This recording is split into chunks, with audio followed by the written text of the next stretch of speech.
तो कहीं ना कहीं मेरा मर्डर करना चाहती थी। कांग्रेस के लोग जिस तरीके से करते थे, वो उस समय की जो और दूसरी पार्टियां हैं उनको विरोधी ना मान करके मेरे को दुश्मन मानती थी। वो अंग्रेजों के दिखाए हुए रास्ते पर चलने वाले लोग हैं। जो ब्रिटेन की लोकसभा है ना, वहाँ जो संसद है, उसमें एक कहावत है अंग्रेजी में कि we have enemies at the back, opponents at the front. यह सामने वाले तो केवल जो है वो सामने वाले हैं, अपोनेंट है वो तो, लेकिन दुश्मन पीछे है। तो उन्होंने वो कहावत पूरी मानी और मेरे को दुश्मन मान लिया, और उसी चक्कर में कांग्रेस निपट गई। तो अब तो मैं समझता हूँ कि उनके बारे में चर्चा क्या करनी। अब तो हम मोदी जी के साथ हैं।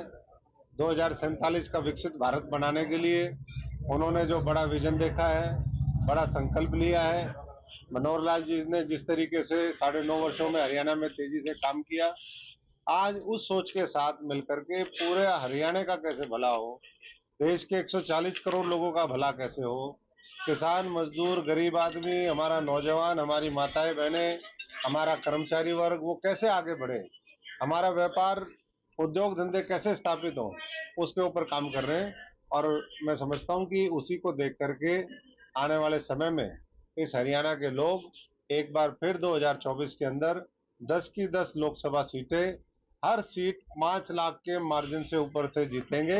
और मनोहर लाल जी जिनको ये जिम्मेदारी दी गई है, पार्टी ने उम्मीदवार बनाया है, जिनकी बड़ी भूमिका है, जो त्यागी व्यक्ति हैं, जिन्होंने एक हमेशा सादगी का परिचय दिया। कबीर जी के नाम पे उन्होंने अपना कुटीर बनाया वहां पर मुख्यमंत्री आवास को।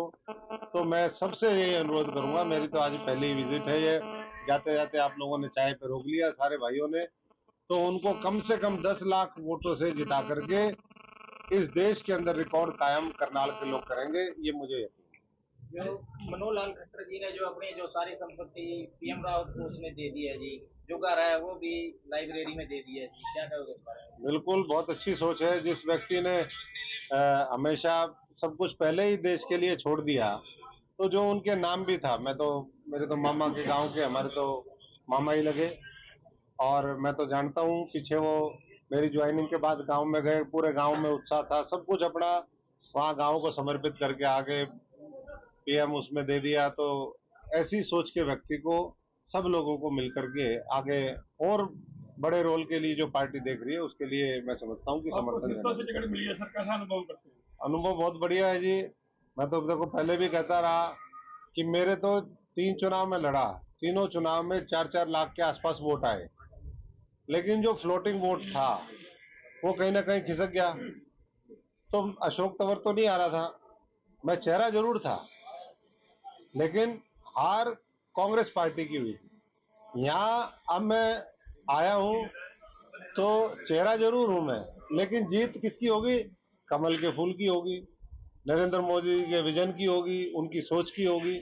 तो मैं सभी से यही आह्वान करूंगा कि एक एक हरियाणा का साथी, एक एक हमारा कार्यकर्ता, एक एक नेता पूरी ताकत के साथ लगे, और आने वाले समय में अब हम विधानसभा के अंदर भी बेहतरीन परफॉर्मेंस दे सके।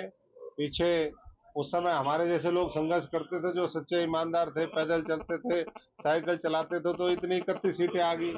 अब तो मुझे नहीं लगता कि 10 का भी आंकड़ा ये लोग पार कर पाएंगे, क्योंकि जो लोग भ्रष्टाचार में लिप्त हो, जो हरियाणा जलाने में हो, जो हरियाणा को बांटने में हो, जो हरियाणा के लोगों के साथ भेदभाव और तिरस्कार करते हो उनका, जो केवल लट के दम पे सारी चीजें हासिल करना चाहते हो, ऐसे लोगों को हरियाणा नहीं पसंद करता।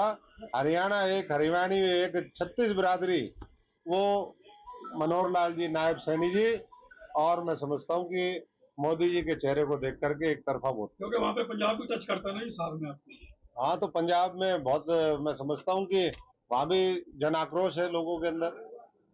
वहां किसानों को जबरदस्ती भड़काया जा रहा है पंजाब के, केवल इसलिए कि वो सरकार उनको जो वायदे किए थे वो नहीं दे पा रही है।